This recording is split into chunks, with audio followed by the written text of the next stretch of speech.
кога сме веќе кај алфабетот и кај изговорот, кај буквите, да ја направиме следнава класификација.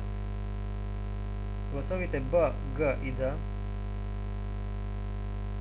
заедно со тие се звучни Б, Г и Д, заедно со нивните беззвучни парови П, К и Т и нивните аспирирани беззвучни Пх, Кх и Тх, заедно ги викаме експлозиви.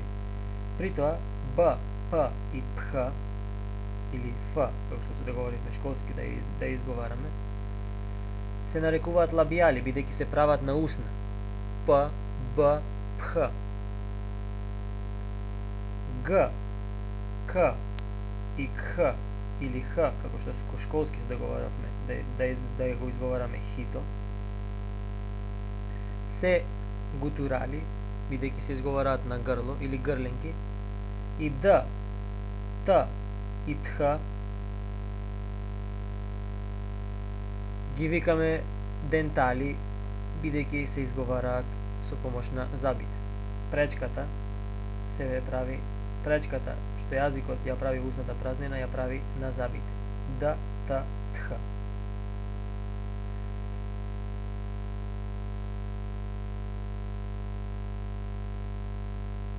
Додека пак М и Н уште ги нарекуваме назали, бидејќи ги правиме со помош на носната празнина. Л и Р ги нарекуваме ликвиди, од ликвидус, што значи течен. Или кога изговараме Л и Р,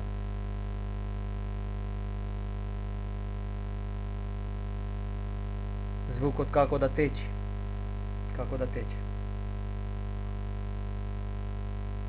И нормално рековме дека имаме сложени согласки, како што е пс, дзета, дз и кс, кс. Значи, кс изговараме к и с, дзета изговараме дз или зд, по договор значи изговараме дз, значи тоа е еден сложен од д и з, дз, и пси, п и с.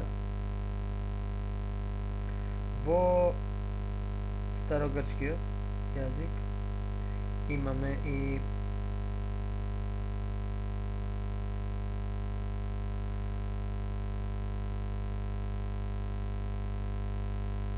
дифтонзи. Значи, дифтонг е комбинација од согласка, од вокал и полусогласка и полусамогласка, пардон. А полусамогласки беа јота и ипсилон. Значи, комбинација од алфа и јота, алфа и ипсилон, или епсилон и јота и епсилон и ипсилон, или омикрон и јота и омикрон и ипсилон, прават вистински ги викаме дифтонзи. А додека пак комбинацијата, кога првиот дел, односно самогласка е долга, тогаш, значи, во случајот кога имаме наместо епсилон ета, наместо краткото е, значи имаме долго е ета, и наместо омикрон кратко имаме омега, значи долго, тогаш, значи, или место кратко алфа имаме долго алфа, значи, кога првиот дел од дифтонгот е долг вокал, тогаш зборуваме за лажни дифтонзи.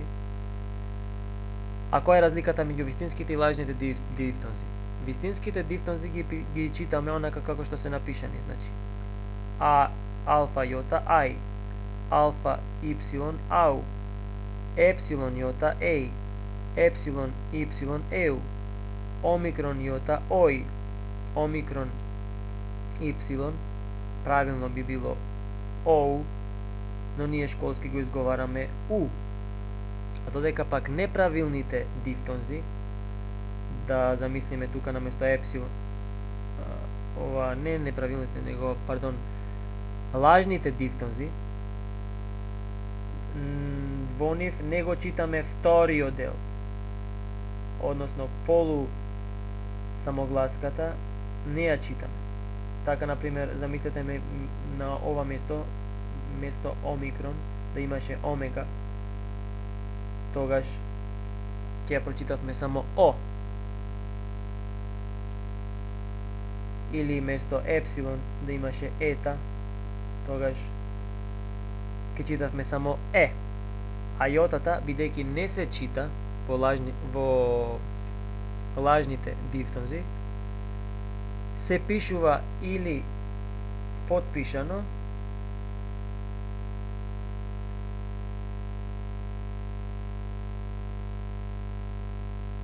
или допишано.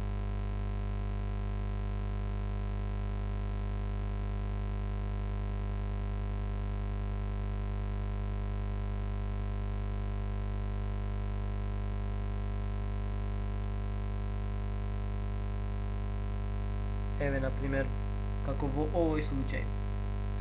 Имаме алфа и јотата е напишана долу, под алфата. Или ета и јотата е напишана долу, под етата, јате како точка. И омегата, омега, значи јотата е напишана долу, под омегата. Еве, малку ќе зборено, да ви покажам подобро.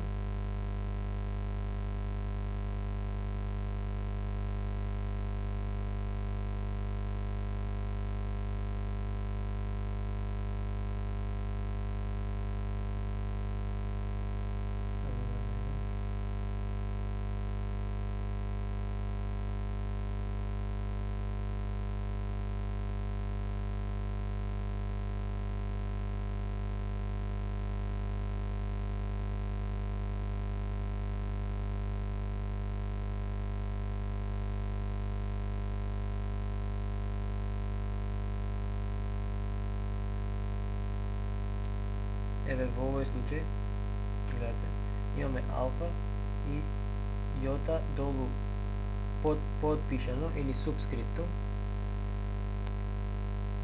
Тоа значи дека јотата не ја читаме, туку читаме само а.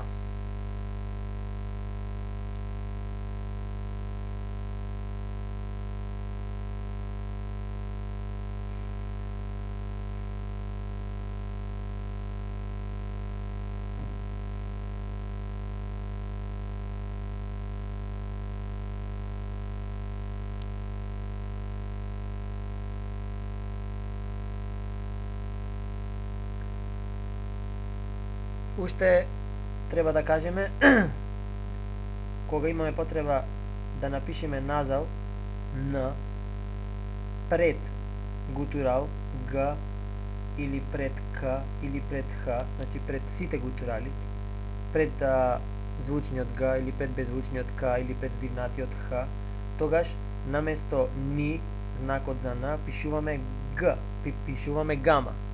Значи две гама читаме како нг, гама и капа читаме како нк и гама и хи читаме како nh или nkh.